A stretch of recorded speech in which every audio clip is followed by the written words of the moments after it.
Listo, muchachos, buenas tardes. ¿Me confirman si me escuchan, por favor?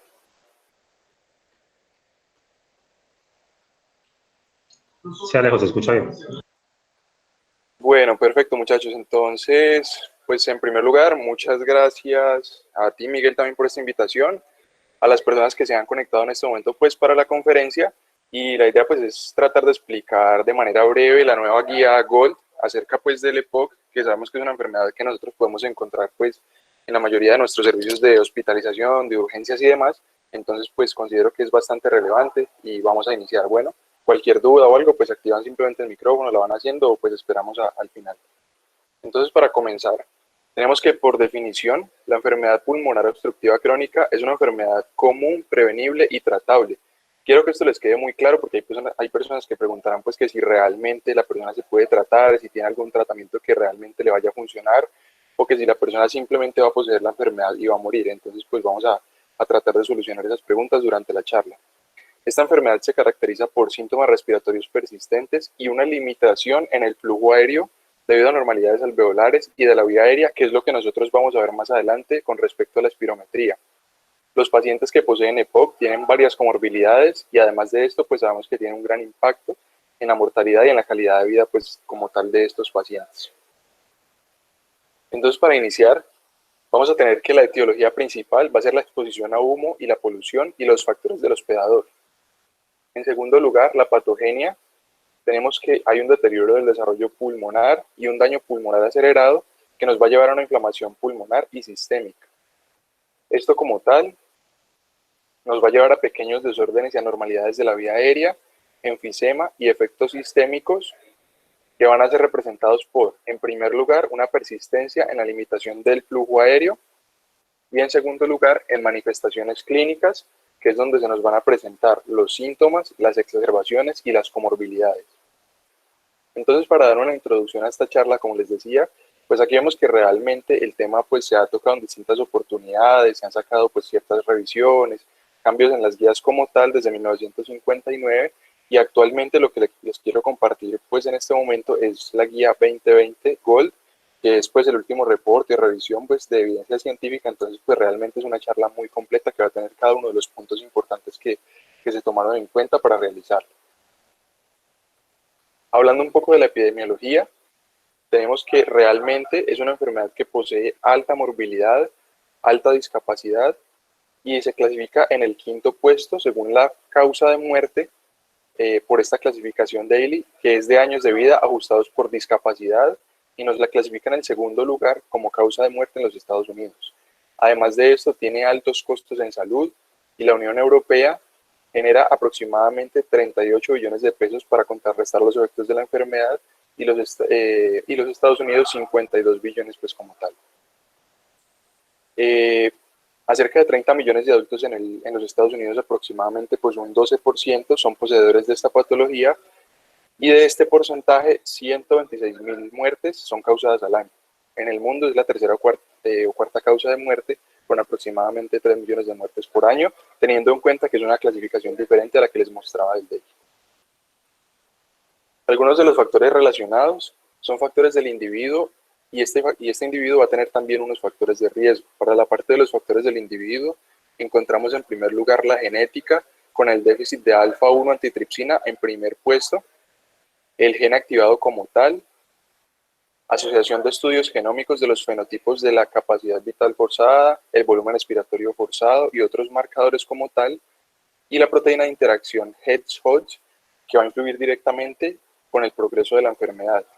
Anexo a esto las personas pues mayores de 40 años, donde anteriormente simplemente eran los hombres las personas que podrían tener, digamos, el riesgo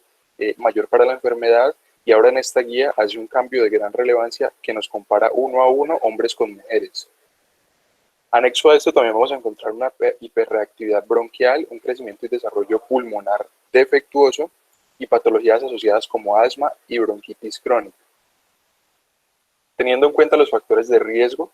como les hablaba anteriormente, podemos encontrar pues en un factor de gran importancia la exposición a partículas, que en primer lugar tendremos el humo de tabaco, después la biomasa y la polución urbana en el aire. También anexo a esto vamos a encontrar la contaminación atmosférica, exposición pues ciertamente a patógenos laborales infecciones en la infancia, tuberculosis, VIH por colonización de Pseudomonas aeruginosa y un alto riesgo de hospitalización y mortalidad según este estudio. Por otra parte, pues vamos a seguir con la exposición a partículas nocivas que, como les nombraba, pues podría ser el humo de tabaco, la polución, sustancias psicoactivas, pipas, cigarrillos, ya sean pipas de cualquier tipo de agua,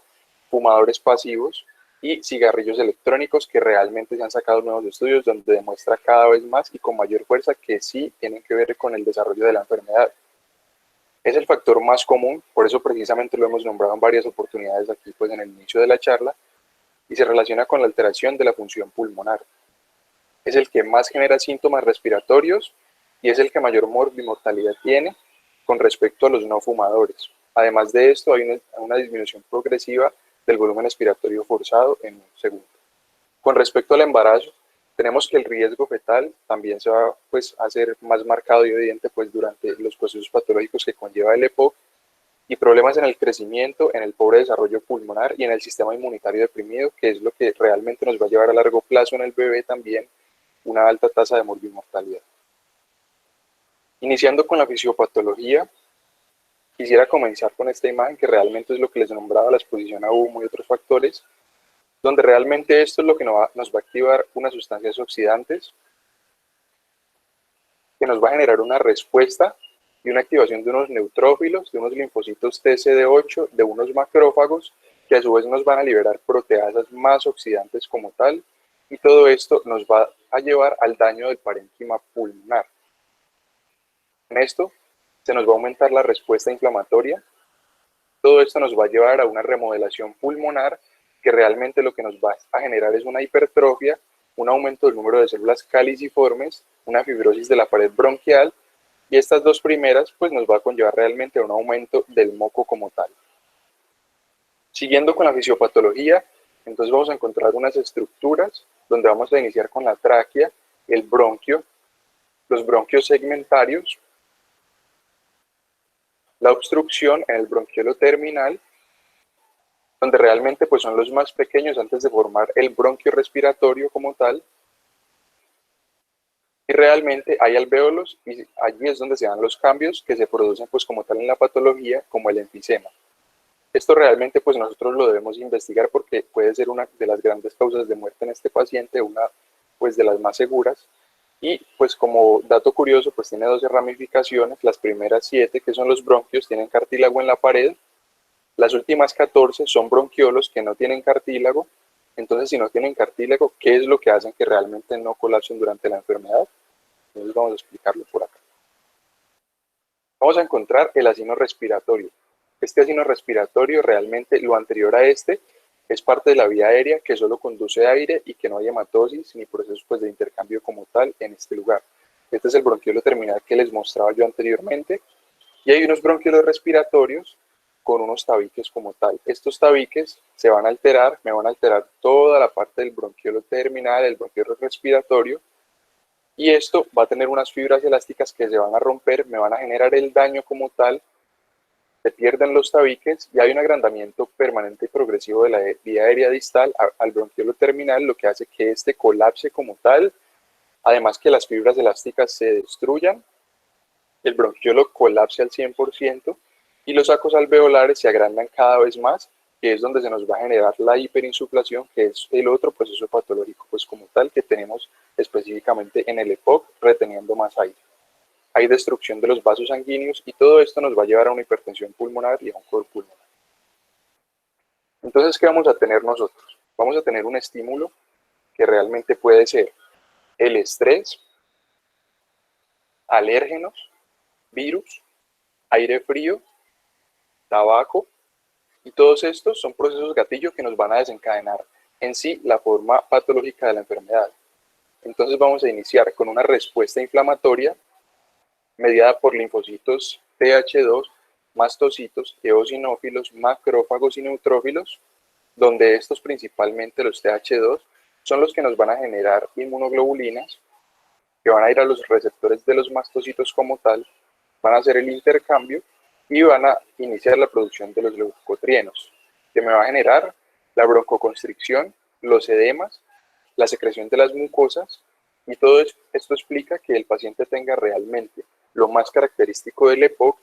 que es la disnea, las sibilancias expiratorias, la tos y la opresión torácica como tal. ¿Qué vamos a utilizar nosotros para el diagnóstico? Entonces vamos a tener esta tablita que es muy interesante, donde nos explica que realmente, en primer lugar, debemos ver la sintomatología de los pacientes, donde debemos encontrar disnea, tos crónica y un esputo en un aproximadamente 30% de los pacientes. Esto anexo a los factores de riesgo que les venía nombrando anteriormente, que son del huésped como tal, que sea mayor de 40 años en gran población, el tabaquismo, la polución o factores ocupacionales, y esto nos va a dar como resultado la implementación además de la espirometría que es necesaria para realizar el diagnóstico. Entonces vamos a tener primeramente unos factores a considerar que son los que nosotros vamos a encontrar para el diagnóstico del EPOC. Entonces, bueno, vamos a iniciar. Como tal, nosotros vamos a tener que la disnea, pues realmente en el EPOC va a ser progresiva todo el tiempo, de características que empeoran con el ejercicio y persistente. Vamos a encontrar además una tos crónica que puede ser de alguna manera intermitente, no productiva. Anexo a esto vamos a tener la producción crónica del esputo en aproximadamente un 30%, como les nombraba anteriormente. Podemos tener infecciones en el tracto respiratorio superior y además de esto vamos a encontrar la historia de los factores de riesgos en el paciente,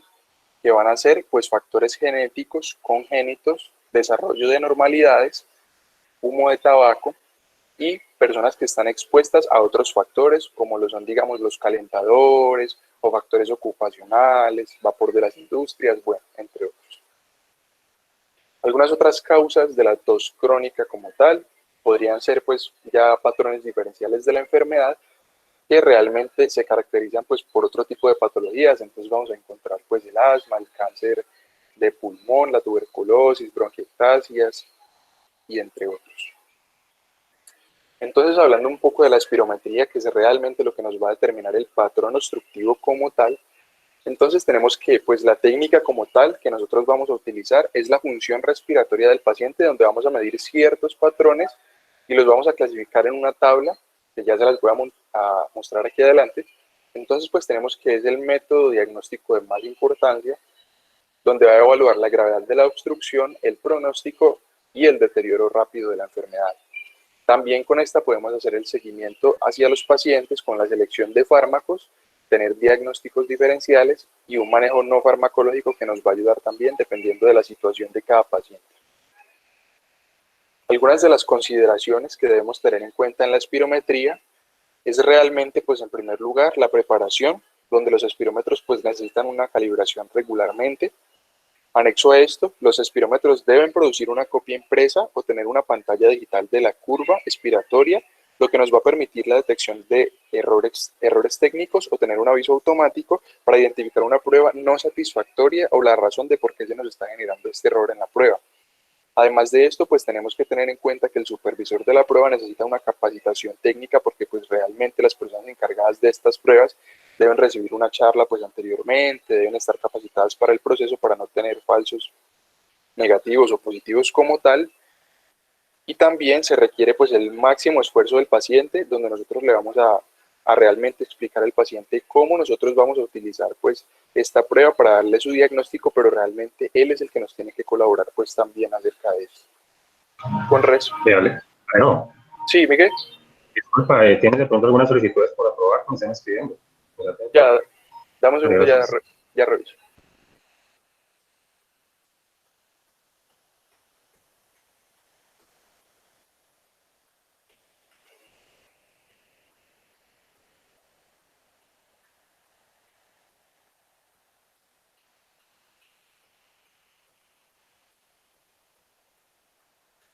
Listo, Miguel, ¿y me escuchas otra vez?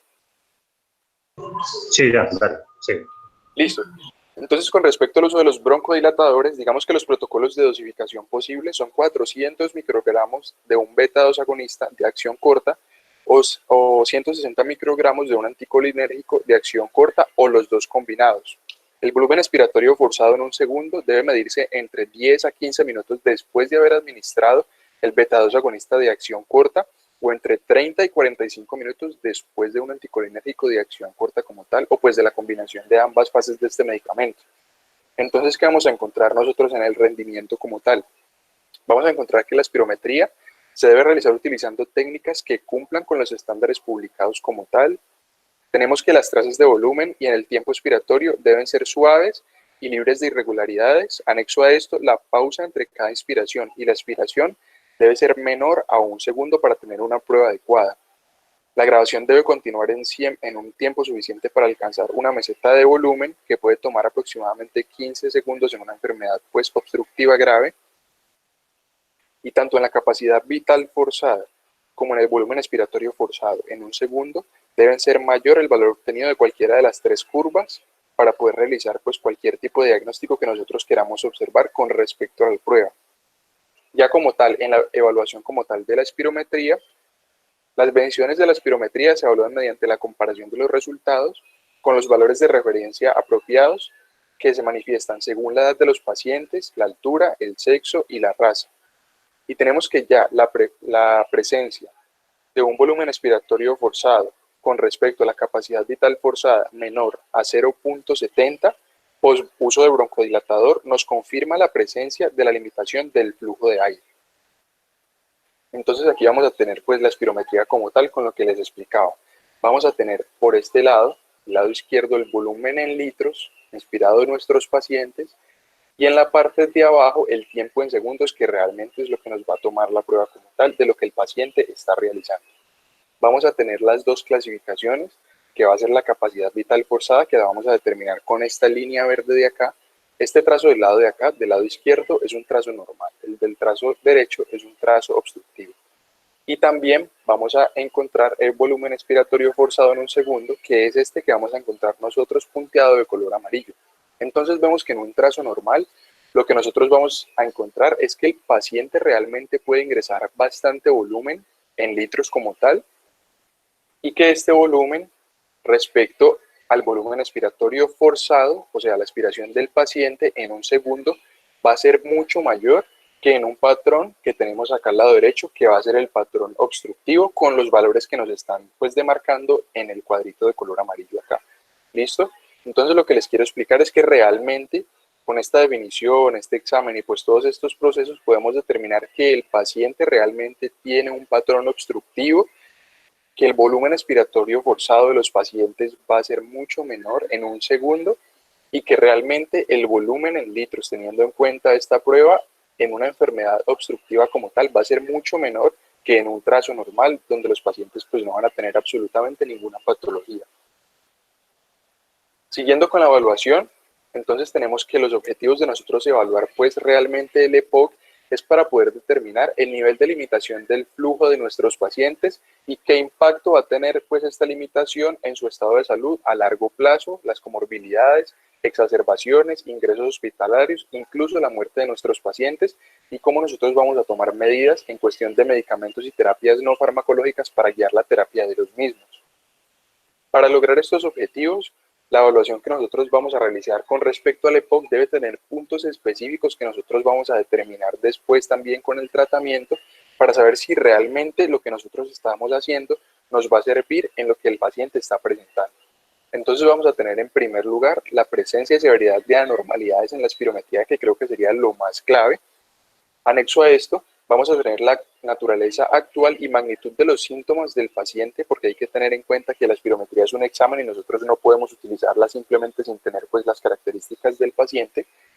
Además, tenemos que tener en cuenta la historia de exacerbaciones moderadas a severas y su riesgo que puede presentar en estos pacientes y la presencia de comorbilidades asociadas a los pacientes pues como tal. Vamos a tener la clasificación de severidad y limitación del flujo aéreo, que realmente la GOLD es una que nos va pues, a ayudar a clasificar la limitación general en el EPO, tomando puntos de corte específicos de la espirometría, teniendo en cuenta que realmente el volumen expiratorio forzado en 1 segundo de los pacientes normalmente está en aproximadamente más del 80% de la capacidad que realmente tengan los pulmones al momento de haber hecho la inspiración. Entonces lo vamos a clasificar de la siguiente manera. Vamos a tener el GOLD 1, que va a ser leve, donde tenemos un volumen expiratorio forzado mayor al 80%, como les decía, el Goal 2, que va a ser moderado, donde tenemos un 50% de la función pulmonar como tal, y el volumen expiratorio forzado va a ser inclusive menor al 80%. El Goal 3, que ya va a ser severo, aproximadamente un 30%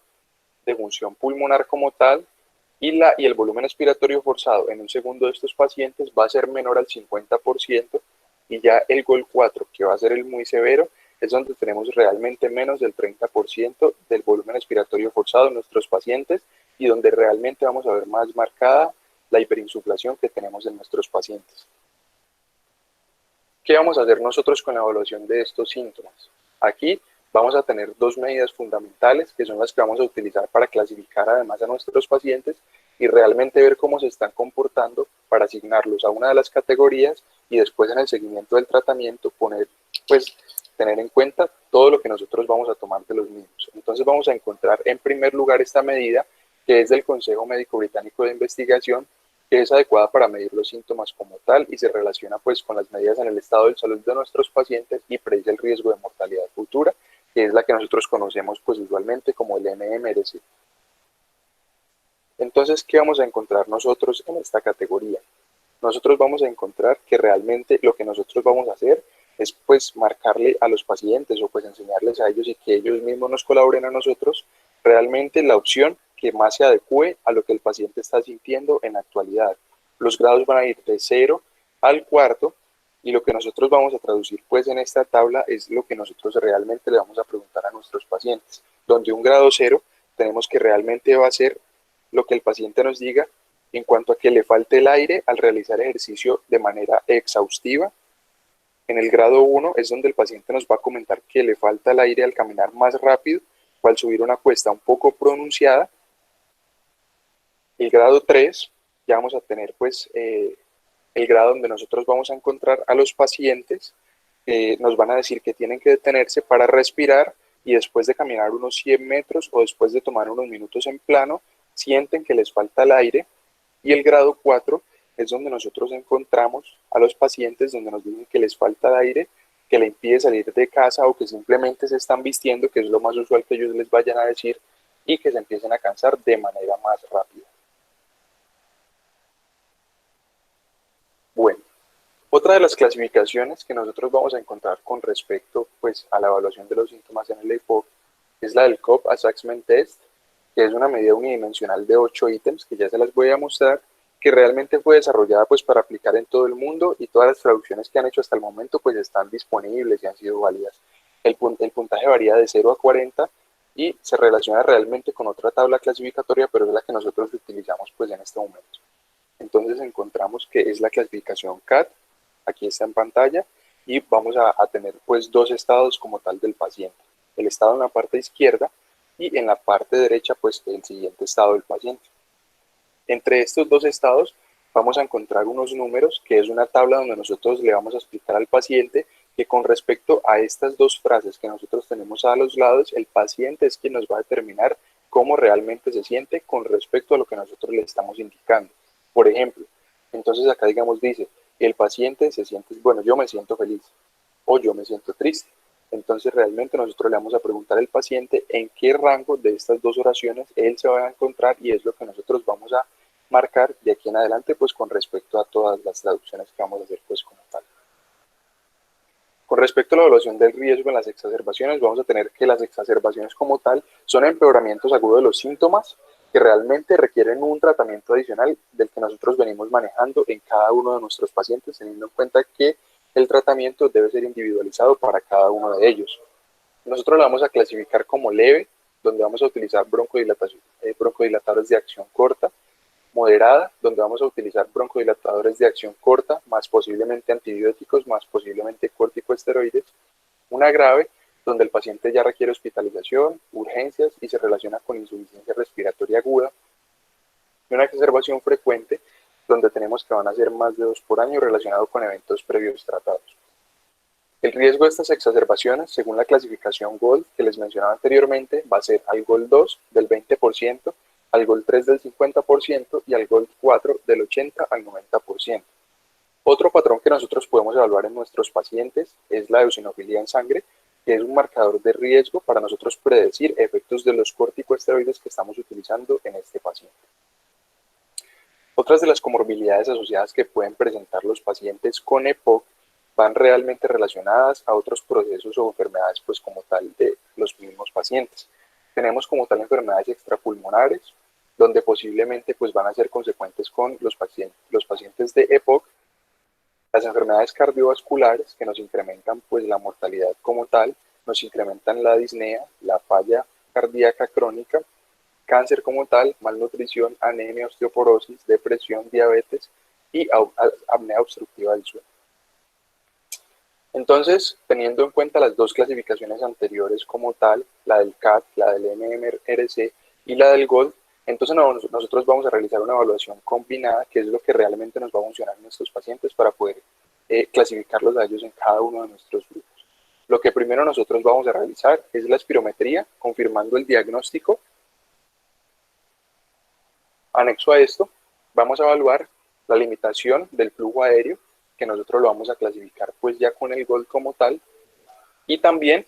vamos a evaluar los síntomas y los riesgos en las exacerbaciones como tal de este paciente. Entonces vemos esta tablita, el ABCD, que es donde nosotros vamos a clasificar a nuestros pacientes. Entonces vamos a iniciar por la parte izquierda, donde tenemos en la parte C que el paciente ha tenido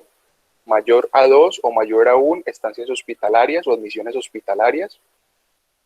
y la parte A, donde el paciente no ha tenido ninguna o ha tenido una estancia hospitalaria o admisión hospitalaria pues como tal. Y en la parte inferior, nosotros vamos a clasificar a los pacientes con el MMRC o con el CAT, entonces los vamos a clasificar de 0 a 1 o menor a 10, realmente en esta parte, que es la del C o la del A, teniendo en cuenta las admisiones hospitalarias, o la del MMRC con el CAT, donde sea el MMRC mayor o igual a 2 o el CAT mayor a 10, teniendo en cuenta nuevamente las admisiones hospitalarias. ¿Qué evaluación complementaria vamos a utilizar pues también con estos pacientes? Hay un cribado o una prueba de deficiencia de alfa-1 antitrypsina que también nos va a colaborar pues en el tratamiento como tal de nuestros pacientes, donde lo podemos realizar a pacientes jóvenes menores de 45 años con alta área de prevalencia, enfisema panlobular basal o una concentración anormal que encontremos en este examen menor al 20%. También podemos realizar una radiografía de tórax para descartar otras patologías, una tomografía axial de tórax, una capacidad de difusión y volúmenes pulmonares, la oximetría que va a ser importante en conjunto con la gasometría arterial,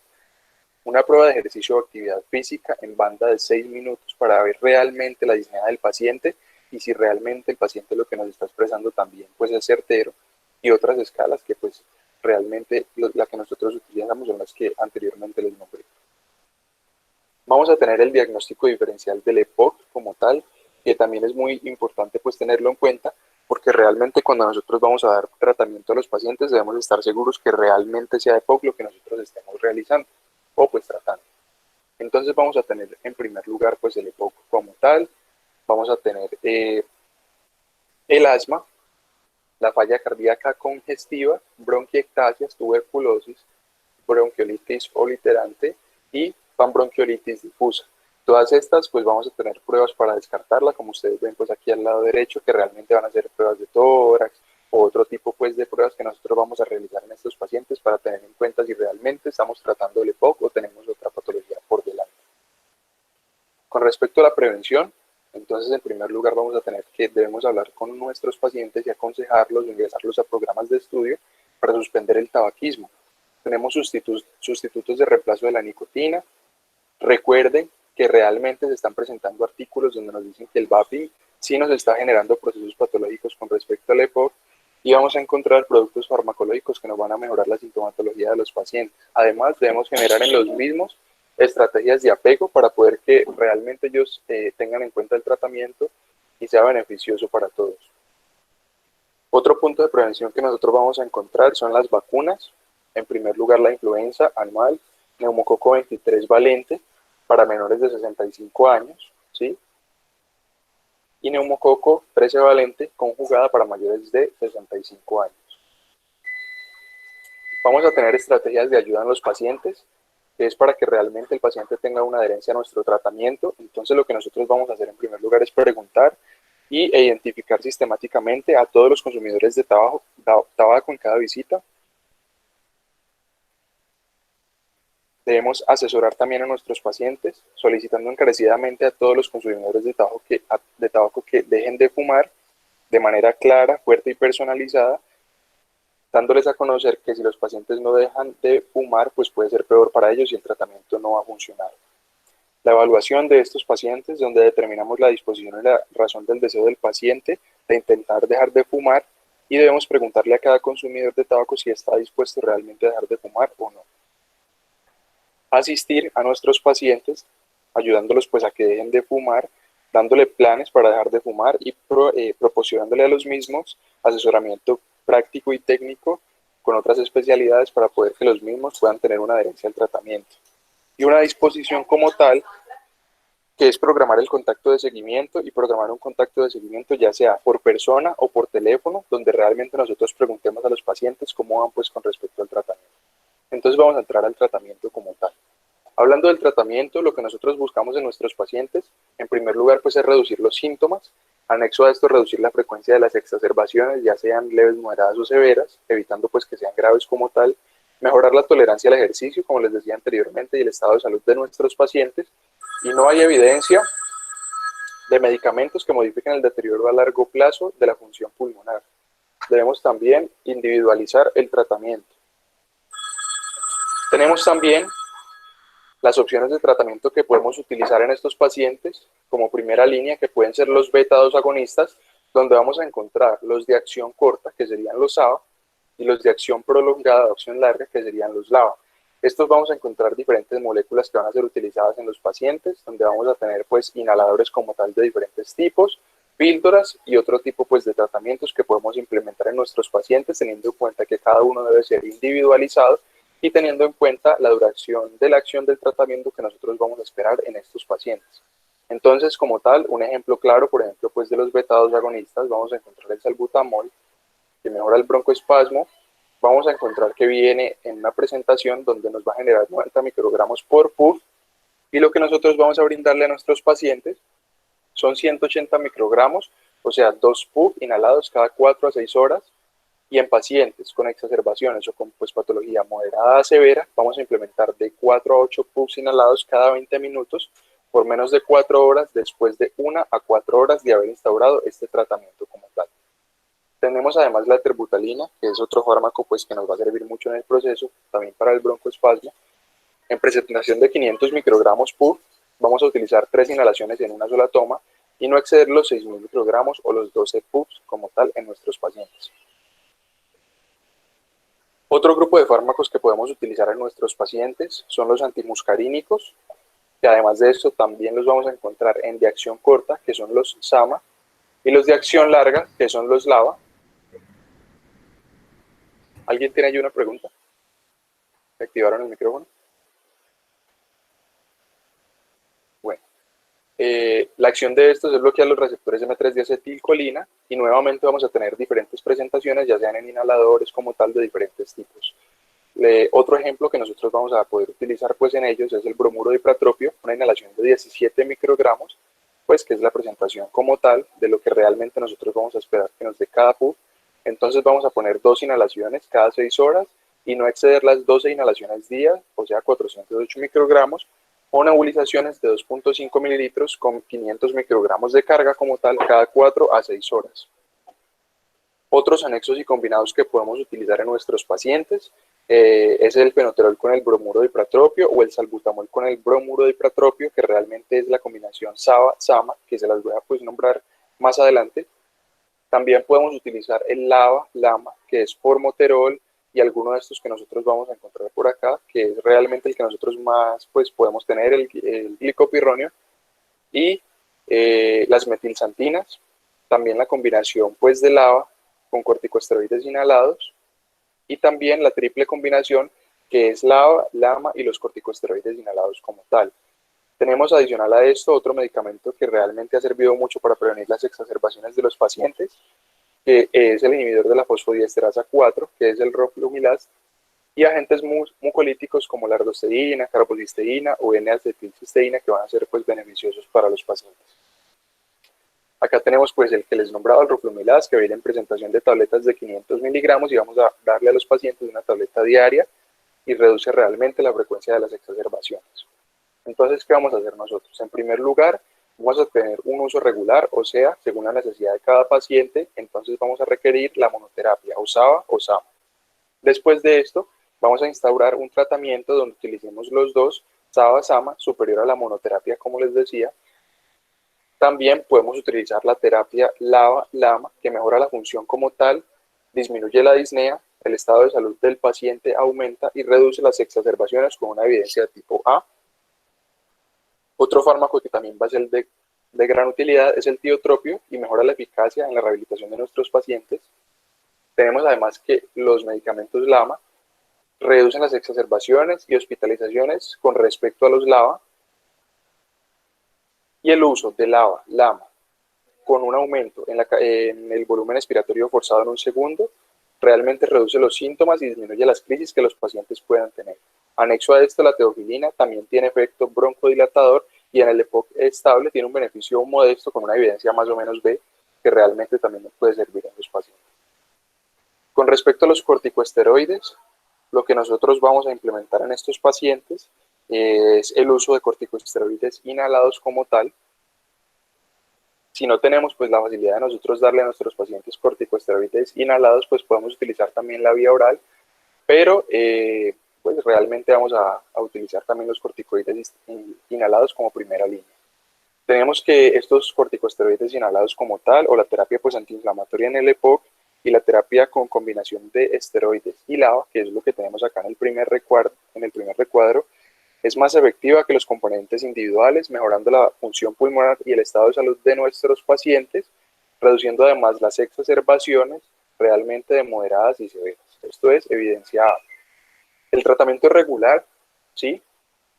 con los corticosteroides inhalados incrementa el riesgo de neumonía, especialmente en aquellos pacientes con una enfermedad severa como tal, que es una evidencia A, pero allí es donde va a compensar pues el riesgo-beneficio de los pacientes a nuestra disposición. Y también tenemos que la triple terapia pues inhalada de los corticosteroides como tal, LAMA y LAVA, van a mejorar la función pulmonar, los síntomas y el estado de salud de nuestros pacientes. Anexo a esto, reduce las exacerbaciones comparado con la terapia de esteroides inhalados como tal con LAVA o LAVA-LAMA o simplemente la monoterapia, y es evidencia A. Tenemos los glucocorticoides pues orales, que realmente a largo plazo lo que nos va a generar pues son numerosos efectos adversos, y lo que les decía, pues los inhibidores de la fosfodiesterasa 4, que van a ser muy beneficiosos en la historia pues de exacerbaciones de nuestros pacientes y nos van a disminuir los riesgos de la exacerbación, nos van a mejorar la función pulmonar y realmente va a ser pues de primera instancia para el uso de nuestros pacientes. Con respecto a los antibióticos, cuando nosotros vamos a utilizar pues los antibióticos en nuestros pacientes, tenemos que tener en cuenta, en primer lugar, que a largo plazo el uso de la citromicina y eritromicina pues es realmente lo que nos va a reducir las exacerbaciones por casi una al año aproximadamente, teniendo en cuenta que es evidenciada pues en varios grupos de pacientes. Anexo a esto, pues el tratamiento con acitromicina es asociado a un incremento de la resistencia antimicrobiana, porque realmente pues si nosotros utilizamos en estos pacientes este medicamento con frecuencia, pues lo que vamos a generar es una resistencia, pero realmente lo que les decía, pues igual va a ser algo riesgo-beneficio con los pacientes, porque pues es algo que les va a funcionar bien. Tenemos anexo a esto los mucorreguladores y los agentes antioxidantes, donde el uso pues realmente de la erdosteína, carbocisteína y N-acetilcisteína reduce el riesgo de las exacerbaciones en los pacientes con la evidencia B, y otros agentes que nosotros podemos utilizar como antiinflamatorios, pues tenemos que la simvastatina realmente pues no va a prevenir las exacerbaciones en los pacientes con EPOC, y los modificadores de los leucotrienos no tienen pues hasta ahora un estudio adecuado en pacientes con EPOC. Todo esto pues evidencia C. Entonces, ¿qué vamos a esperar nosotros de los corticosteroides inhalados? Vamos a tener unos factores a considerar cuando nosotros vayamos a iniciar el tratamiento con corticosteroides inhalados. Entonces tenemos en primer lugar un soporte fuerte, donde vamos a tener en cuenta la historia de las hospitalizaciones por exacerbaciones en el EPOC de cada uno de nuestros pacientes. Vamos a encontrar más de 2 exacerbaciones moderadas al año de EPOC, una eosinofilia mayor a 300 células como tal, y una historia o concomitantemente el asma en los pacientes. Esto como soporte fuerte. Cuando ya nosotros vamos a pasar a considerar el uso es cuando realmente el paciente solo ha tenido una exacerbación moderada por año o la eosinofilia en sangre va de 100 a 300 células. Cuando nosotros no debemos utilizar pues como tal los corticosteroides inhalados, cuando el paciente sufra de eventos como neumonía pues a repetición, eosinofilia menor a 100 células o historia de infecciones por micobacterias. ¿Cuál va a ser la ruta para el uso seguro realmente de estos medicamentos? En primer lugar, cuando el tratamiento es dado por la ruta inhalada, es importante tener en cuenta la educación que nosotros vamos a brindarle a los pacientes para poder que ellos puedan tener una terapia adecuada y sea beneficioso el uso de cada uno de estos implementos. Entonces vamos a tener que escoger el dispositivo inhalador que debe ser individualizado para cada uno de ellos y esto depende de qué, pues realmente del acceso, del costo, de la prescripción que vayamos a realizar nosotros y de lo más importante, la habilidad que tenga el paciente para realizar las inhalaciones o sus preferencias. Es esencial proveer de instrucciones y pedir al paciente que cuando nosotros le indiquemos cómo utilizar el dispositivo pues inhalador, sea él quien nos repita cómo lo va a utilizar para nosotros dar certeza de que sí lo va a utilizar de forma adecuada y sí le va a servir pues al paciente.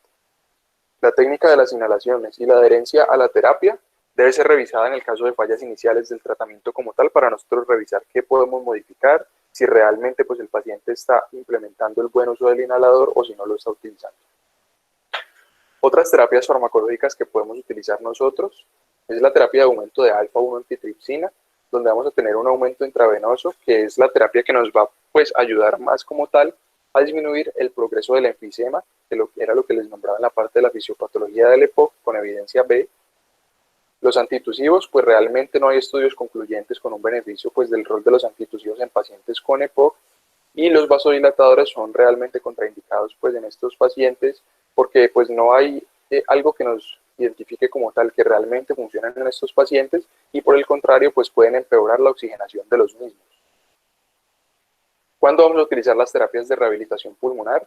Son terapias pues definidas como una intervención comprensiva que nosotros vamos a realizar en estos pacientes con estudios adicionales que podemos brindar al paciente con respecto a todas las áreas que nosotros vamos a implementar en los mismos. No solamente vamos a utilizar la terapia farmacológica, sino que realmente nosotros vamos a indicar al paciente pues educación, ejercicios de entrenamiento, condiciones psicológicas y físicas, pero esto no quiere decir que realmente sean solamente ese tipo de terapias las que van a ser beneficiosas en el paciente con EPOC. La terapia de rehabilitación pulmonar pues debe ser considerada como parte integrada del manejo del paciente, donde no solamente vamos a nosotros como médicos pues dar interacción con nuestros pacientes, sino que realmente tenemos que estar pues a la mano de psicólogos, fisioterapeutas, terapistas respiratorios y otras condiciones como tal que nos puedan pues ser beneficiosas en nuestros pacientes.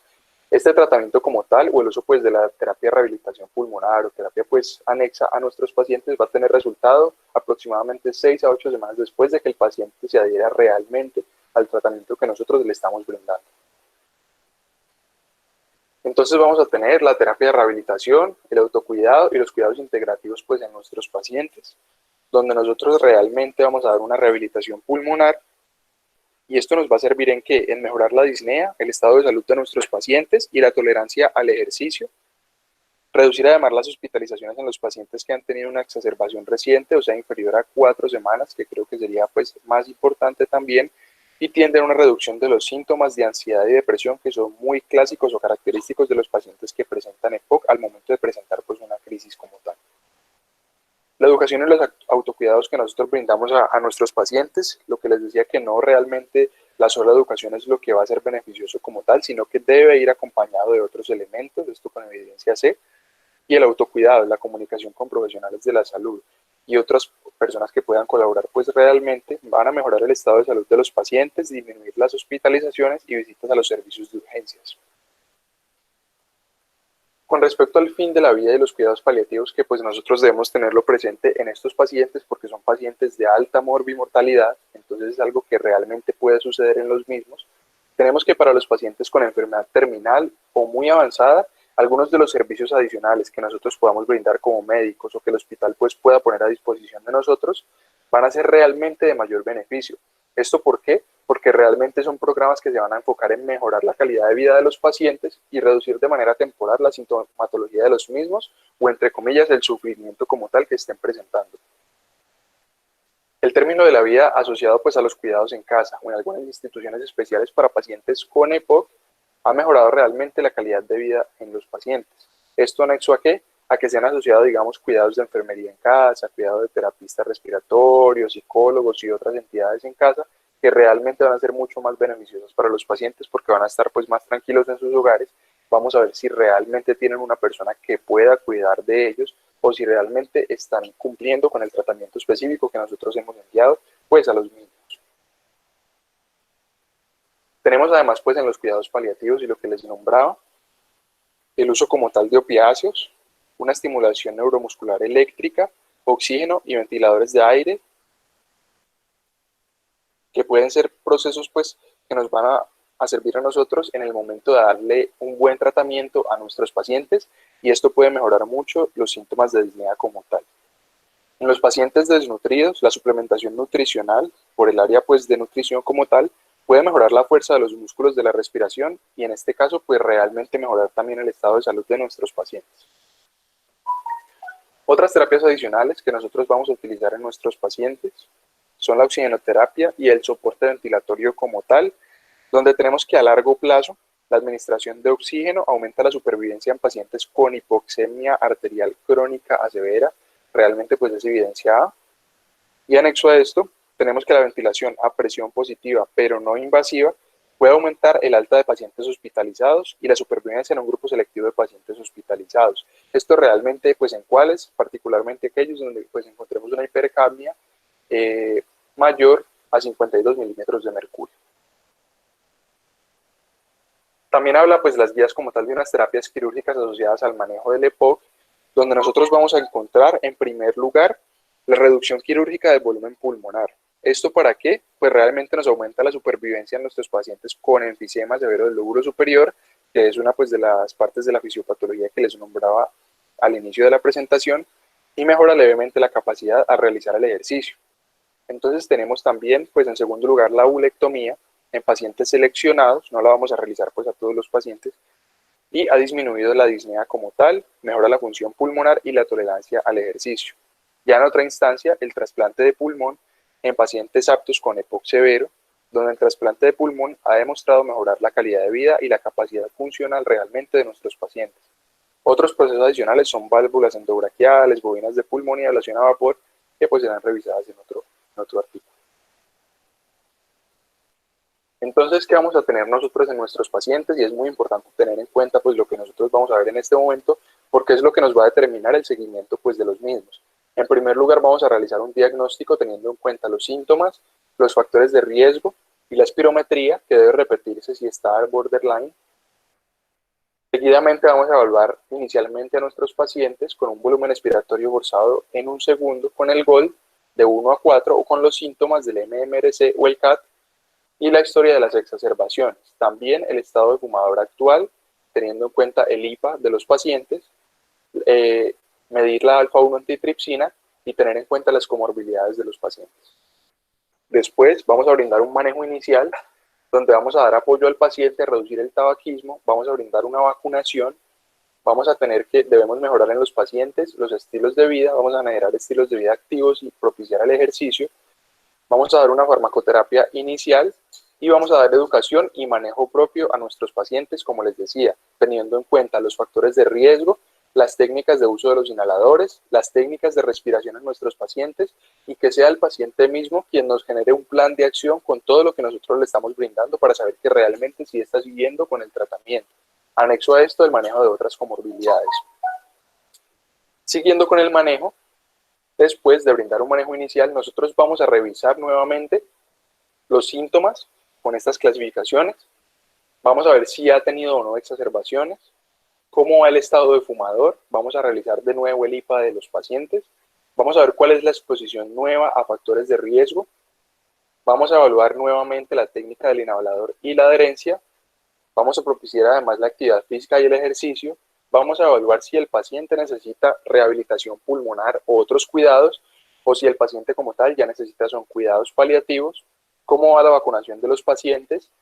y darle a los pacientes la orden para generar una espirometría anual, que es con la que nosotros vamos a clasificar los pacientes nuevamente. Seguido de todo esto, también vamos a ver si debemos realizar algunos ajustes, que es cuando debemos mirar la terapia farmacológica o la terapia no farmacológica. Entonces, ¿cuáles son las metas en el tratamiento del EPOC estable? Pues en primer lugar, la reducción de los síntomas, que la vamos a dar pues aliviando los síntomas, mejorando la tolerancia al ejercicio y mejorando el estado de salud de los pacientes. Y en segundo lugar, reduciendo los riesgos de estos. ¿Cómo? Pues prevenir progresión de la enfermedad, prevenir tratar exacerbaciones y reducir la mortalidad de nuestros pacientes. ¿Y todo esto para qué? Para prevenir la muerte de los mismos, teniendo en cuenta que es una patología que tiene gran porcentaje de mortalidad. ¿Cuáles son los tips rápidos para una terapia inicial con medicamentos en nuestros pacientes? No sé si recuerdan la primera tabla que yo les mostré pues también al inicio de la presentación, clasificando a los pacientes por grupo A, B, C y D, teniendo en cuenta las exacerbaciones como tal y los ingresos hospitalarios y la clasificación MMRC o CAT. Entonces, donde vamos a encontrar que para el grupo A vamos a utilizar pues un tipo de broncodilatador. Para el grupo B, lo que nosotros podemos utilizar son broncodilatadores de larga acción, LABA o antimuscarínicos de larga acción como tal. Para el grupo C, la implementación de LAMA. Y para el grupo D, debemos tener los LAMA o LAMA más LABA, teniendo en cuenta la sintomatología de los pacientes, evaluándola con el CAT. Y los inhaladores de corticosteroides, pues como tal, más el uso de LABA, considerando si hay eosinofilia en sangre mayor a 300. Esto pues es una tabla muy práctica que nos va a guiar en el uso de medicamentos en nuestros pacientes, cómo corregirlos y tratar pues como tal la patología. ¿Cuál va a ser el ciclo del manejo? Va a ser un ciclo que realmente se va a convertir como en un ciclo en el que nosotros vamos a revisar los síntomas en primer lugar, la disnea y las exacerbaciones. Vamos a evaluar la técnica del inhalador y la adherencia y los anexos no farmacológicos, adherencia al ejercicio, vacunación, entre otros. Y vamos a ajustar donde nosotros vamos a hacer una escala en el tratamiento y donde vamos a revisar si realmente tenemos que aumentar la dosis en los pacientes o disminuir pues como tal la dosis en nuestros pacientes. Por otro lado, este va a ser el seguimiento para nuestros pacientes que nosotros vamos a realizar en caso de ya haber instaurado una terapia farmacológica en los mismos. Entonces, en primer lugar, si responde al tratamiento inicial, es apropiado mantenerse. Si no responde, pues debemos considerar como tal el objetivo del tratamiento, teniendo en cuenta la disnea y las exacerbaciones. Entonces nosotros vamos a ver si estamos utilizando LABA o LAMA, entonces vamos a ver si ya podemos utilizar LABA más LAMA, si ya podemos implementar también para la disnea el uso de corticosteroides inhalados, o si vamos a empezar a utilizar una terapia triple, que realmente vamos a ver si la escalonamos o si por el contrario quitamos alguno de los medicamentos. Y es aquí lo que les decía, debemos considerar pues como tal el uso apropiado de los inhaladores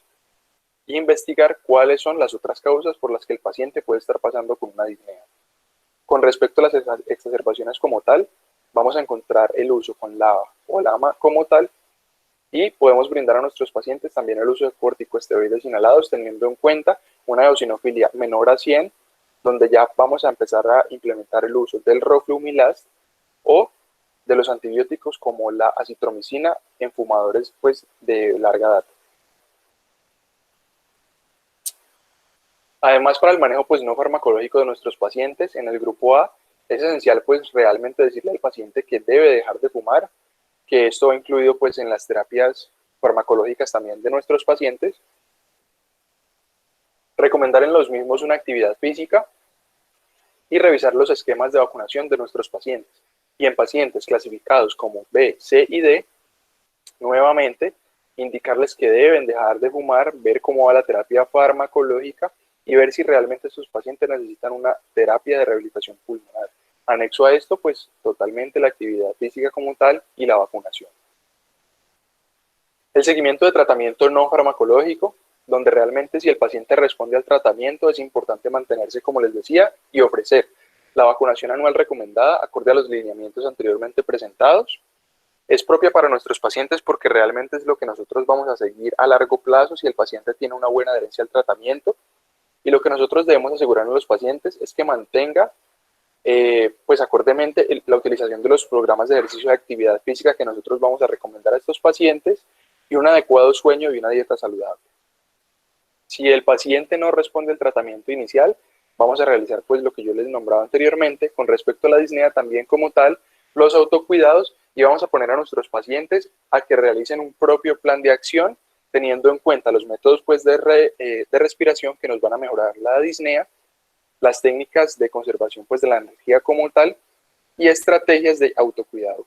Anexo a esto, vamos a revisar la terapia de rehabilitación a nuestros pacientes, si la vamos a implementar o no, y los ejercicios pues que vamos a enviar a los mismos. Con respecto a las exacerbaciones, también debemos enviarle a nuestros pacientes a realizar un plan de acción, teniendo en cuenta qué factores son los que nos agravan, monitorizar también qué es lo que nos empeora los síntomas y contactar al personal pues adecuado en el caso de algún tipo de exacerbación. ¿Cuál va a ser la prescripción del oxígeno suplementario en los pacientes con EPOC? Tenemos que realmente lo indicado va a ser una ventilación no invasiva en algunos casos, y si la apnea pues es obstructiva, debemos considerar el BiPAP o el CPAP pues la utilización en nuestros pacientes. Entonces,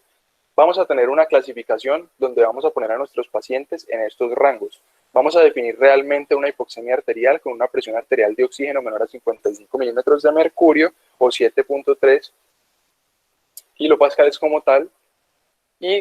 o una saturación de oxígeno menor al 88%. Esto anexo a una presión arterial de oxígeno mayor a 55 con menos de 60 milímetros de mercurio, donde realmente vamos a empezar a evaluar en nuestros pacientes una falla cardíaca o una eritrocitosis como tal. Debemos prescribir el oxígeno suplementario y tratar de conservar que la saturación de oxígeno sea mayor al 90%. Nosotros debemos reevaluar en 60-90 días pues cómo va la evolución de nuestros pacientes, si realmente sigue siendo indicado el uso de oxígeno suplementario en los mismos o si se prescribe pues efectivamente la cantidad de oxígeno que nosotros vamos a enviar en los mismos. Con respecto al manejo de las exacerbaciones, les indicaba que las vamos a encontrar como leves, donde podemos utilizar broncodilatadores de acción corta, moderadas, donde vamos a utilizar broncodilatadores de acción corta más antibióticos o corticosteroides orales o inhalados, y cuando ya es severa, es donde vamos a indicar a nuestros pacientes una hospitalización y una urgencia por falla ventilatoria. La duración del tratamiento va aproximadamente de 7 a 10 días hasta por 8 semanas aproximadamente. Estas exacerbaciones pues nos generan un aumento de la inflamación, un volumen del esputo mayor al 30%, puede ser purulento, genera tos y sibilancias en nuestros pacientes. Otros procesos adicionales que podemos tener en cuenta para los pacientes es el aumento de enfisema o engrosamiento de la pared o bronquitis crónica, que puede ser también anexo a la patología. Dimensión seccional de la arteria pulmonar, arteria aorta, con una relación mayor a 1. Susceptibilidad a más exacerbaciones, teniendo en cuenta que si presenta una exacerbación es posible que presente 2, 3, 4 durante el año. Factores ambientales o infecciones virales o bacterianas, que es lo que nosotros vamos a manejar con respecto al tratamiento de los pacientes. Ya para clasificar la gravedad de la exacerbación, use esta tabla que creo que es muy indicada, donde realmente nosotros vamos a encontrar cómo vamos a tener a nuestros pacientes en los servicios de hospitalización o lo que nosotros vamos a encontrar en los mismos. Si el paciente no tiene falla respiratoria, vamos a encontrar una frecuencia respiratoria en rango de 20 a 30 respiraciones por minuto, no utiliza músculos accesorios, no tiene alteraciones del estado mental, y la hipoxemia en el oxígeno por máscara va a ser realmente de un 28 a un 35%, y la presión arterial de oxígeno va a ser negativa con respecto a la medición de los gases arteriales. En una falla respiratoria aguda, que realmente hasta el momento no tiene peligro de vida, entre comillas, porque los pacientes se pueden complicar, vamos a encontrar una frecuencia respiratoria mayor a 30, la utilización de músculos accesorios, todavía no vamos a encontrar alteraciones del estado mental, y ya la hipoxemia pues realmente va a ser en un valor aproximado a la que nosotros estábamos hablando anteriormente, teniendo en cuenta que aquí vamos a empezar a encontrar una presión arterial de CO2 entre un 50 y un 60 en rango de milímetros de mercurio.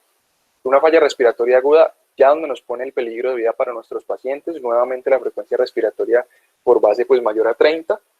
Tenemos ya 2 cruces en la utilización de músculos accesorios. Ya vamos a empezar a implementar nosotros tablas para evaluar la alteración mental de nuestros pacientes. una hipoxemia mayor al 40% y una presión arterial de CO2 mayor al 60% en un estado de acidosis como tal, donde el pH de nuestros pacientes va a ser menor a 7.25.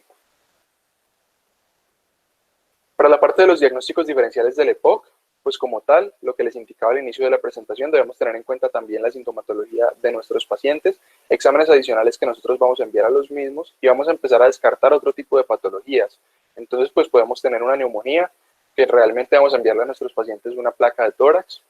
asimismo pues una PCR como tal, procalcitonina y otro tipo de material que nos va a identificar si realmente es o no. Neumotórax como tal, para la parte de ultrasonido y radiografía de tórax, vamos a tener una eflusión pleural con una radiografía de tórax o un ultrasonido, un embolismo pulmonar, donde nosotros vamos a medir el dímero D, vamos a realizar un Doppler, una sonografía pues como tal, y vamos a tomar una tomografía de tórax a nuestros pacientes, por protocolo pues como tal instaurado.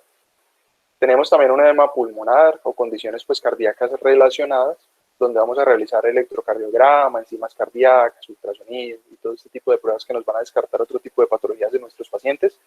o arritmias cardíacas que van a ser vistas en el electrocardiograma. ¿Cuáles son las indicaciones para evaluar la hospitalización de nuestros pacientes? Que es otro de los puntos importantes pues, a lo largo de la conferencia. Tener en cuenta si el paciente tiene síntomas severos como repentino empeoramiento o disnea en reposo, que es lo que el paciente nos puede presentar en cualquier momento teniendo en cuenta las exacerbaciones, la alta frecuencia respiratoria, como les nombraba pues en la tabla anterior, y el descenso de la saturación de oxígeno, donde realmente nosotros el proceso más indicado que vamos a tener para nuestros pacientes es mayor al 90%, confusión y somnolencia. Posiblemente tengamos una falla respiratoria aguda, como les decía y como les nombraba en la tabla anterior, inicio de nuevos signos físicos, edema periférico, cianosis, etc. Alguna falla en la respuesta al tratamiento inicial de las exacerbaciones, allí es donde debemos reevaluar lo que nosotros estamos haciendo con el manejo y el tratamiento del EPOC, y presencia de comorbilidades graves, falla cardíaca, arritmias, etc. Es insuficiente que nosotros pongamos a nuestros pacientes en las casas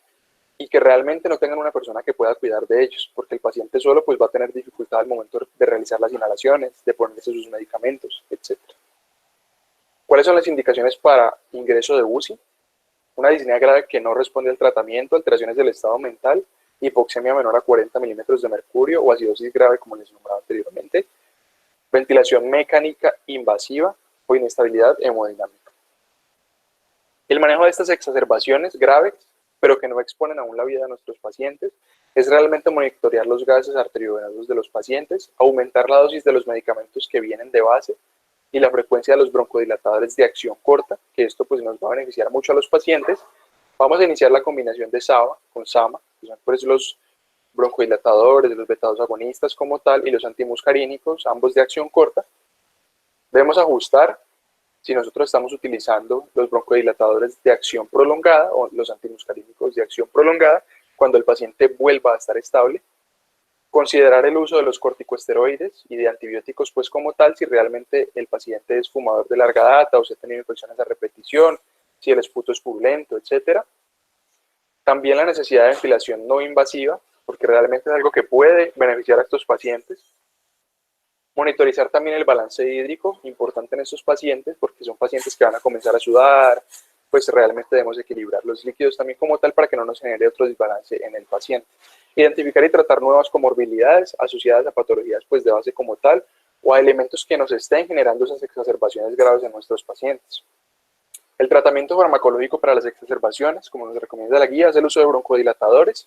que pueden ser beta-2 agonistas de acción corta, y podemos implementar el uso de anticolinérgicos de acción corta también como tal. Podemos utilizarlo de manera inhalada, de manera pues en nebulizaciones, los vamos a llevar de 5 a 7 días o hasta por 8 semanas, como les nombraba. El uso de glucocorticoides como la prednisona, 40 miligramos cada día, pues esta presentación como tal es vía oral por 5 a 7 días, budesonida nebulizada, etc. Y el uso de antibióticos como aminopenicilinas, ácido clavulánico, macrólidos, tetraciclinas para gram negativos, o el uso pues de la citromicina como tal, que era evidenciada según la tabla que les mostré con anterioridad. No se recomiendan pues la metilxantinas, estos pues digamos son una evidencia C, entonces pues no las vamos a utilizar en nuestros pacientes. ¿Cuáles son las indicaciones para una terapia ventilatoria no invasiva? Realmente pues alguna de ellas, que son las que vamos a encontrar en el recuadro superior, donde tenemos una acidosis respiratoria como se las definía anteriormente, una disnea severa o signos clínicos sugestivos de fatiga o utilización de músculos accesorios de la respiración y hipoxemia persistente que realmente no disminuye con el uso de terapia complementaria de oxígeno. ¿Y cuáles son las indicaciones para terapia de ventilación mecánica invasiva? Pues que realmente el paciente no mejore con una terapia no invasiva o que tenga falla en la terapia no invasiva como tal. Vamos a revisar el estado de nuestros pacientes, posfalla cardíaca, posparada cardíaca o posparada cardiorrespiratoria. Disminuir también su estado de agitación como tal,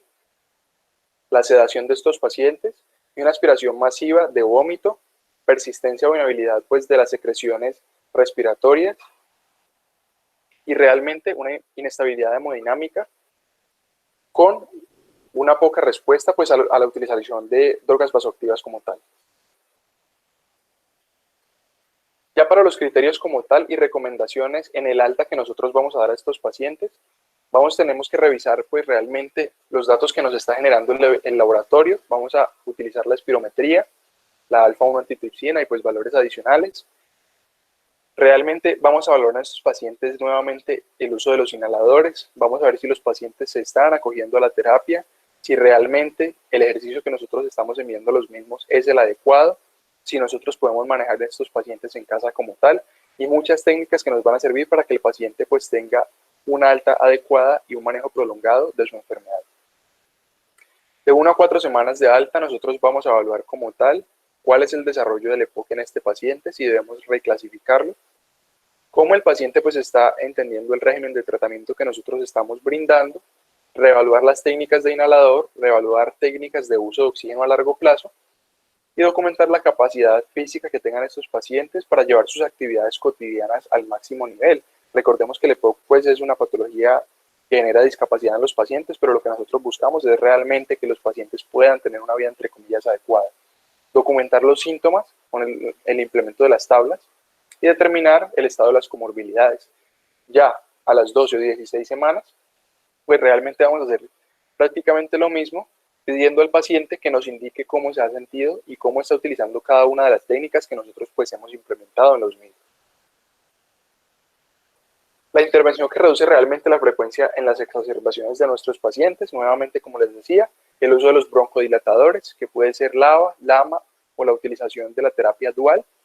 el uso de corticosteroides como tal en nuestros pacientes, que va a ser LABA más el corticosteroide inhalado, o LABA, LAMA más el corticosteroide inhalado, que es la terapia triple, la implementación del roflumilast en nuestros pacientes, las vacunas, el uso pues como tal de antibióticos, el uso de mucorreguladores, N-acetilcisteína, carbocisteína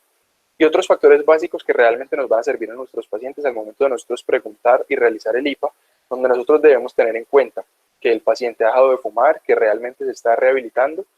cómo va el volumen pulmonar como tal, y la implementación de vitamina D, que realmente es una evidencia C, que aún no ha sido pues muy estudiada en estos pacientes.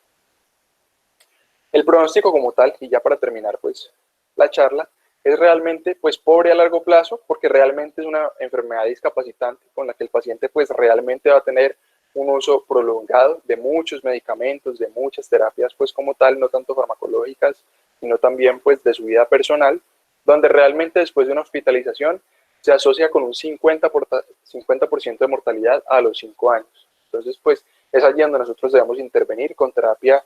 de tipo psicológico y este tipo de apoyos a nuestros pacientes. Otros factores asociados es realmente la enfermedad relacionada a una edad avanzada donde tiene mayor porcentaje de mortalidad, un bajo IMC o un alto IMC, ambos picos, las comorbilidades, hospitalizaciones previas por exacerbaciones que nos van a generar más hospitalizaciones como tal y exacerbaciones graves o necesidad de oxígeno al darse de alta. Como conclusión, podemos tener en cuenta que el EPOC es una enfermedad prevenible, frecuente, como les decía al comienzo de la charla, que comparte una alta morbimortalidad, alto costo en salud como tal y una gran discapacidad en nuestros pacientes, Su fisiopatología realmente es multifactorial, como les nombraba los puntos gatillo al inicio de la fisiopatología, asociándose principalmente a la madurez y a la inhalación de uso de tabaco, biomasa y otros factores como puntos clave. Puede sobreponerse con otras patologías, que es realmente lo que nosotros debemos descartar o ver si se va muy de la mano con nuestros pacientes. Y la espirometría es esencial para el diagnóstico como tal. Estos síntomas cardinales que les nombraba al comienzo de la exposición también pues, de nuestros pacientes son los que nos van a categorizar a los mismos, que son la tos crónica, productiva, a veces improductiva, en un 20-30% pues también como tal en nuestros pacientes, con una producción de esputo aproximada al 30%, donde puede ser un esputo limpio o puede ser un esputo realmente purulento, la disnea, y además el tratamiento, como les decía, pues engloba no simplemente la educación que nosotros vamos a darle a nuestros pacientes o el tratamiento farmacológico y ya, sino que realmente nosotros debemos combinar todo el uso adicional que nosotros tenemos en nuestras clínicas para poder nosotros darle un manejo beneficioso a nuestros pacientes y que se puedan recuperar pronto. La bibliografía, pues realmente es el link que se los puedo compartir pues más adelante, incluso las diapositivas en el grupo, donde vamos a encontrar pues como tal un contenido 2019 y las guías 2020, que son las más actuales, que es la revisión final, como les nombraba al inicio de la charla, que son las guías GOLD como tal, para el manejo pues del diagnóstico, el manejo y la prevención pues de la enfermedad pulmonar obstructiva crónica. Espero que haya sido de su agrado la charla, muchachos, espero que hayan entendido. Miguel, te doy paso. Muchas gracias.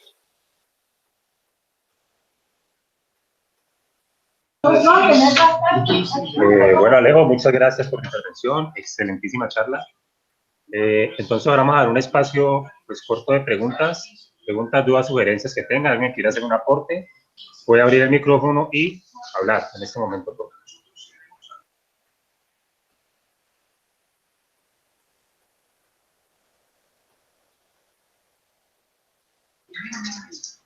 Las personas que se inscribieron en el formulario y no han dejado todavía el registro de asistencia en el chat, por favor pónganlo, recuerden nombre, asociación o universidad a la que pertenecen para poder tenerlos en cuenta para la realización del certificado.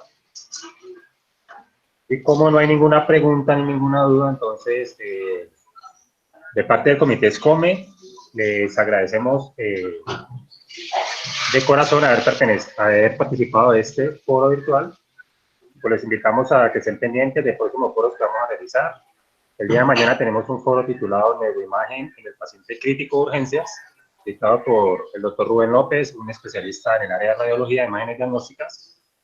que se están enviando la información si alguno está interesado, y por el grupo les estaré compartiendo el link del video que quedó grabado, y también las diapositivas y los documentos que Alejandro acaba de mencionar hace un momento. No siendo más, muchas gracias. Que estén muy bien y cuídense mucho. Muchas gracias, Miguel.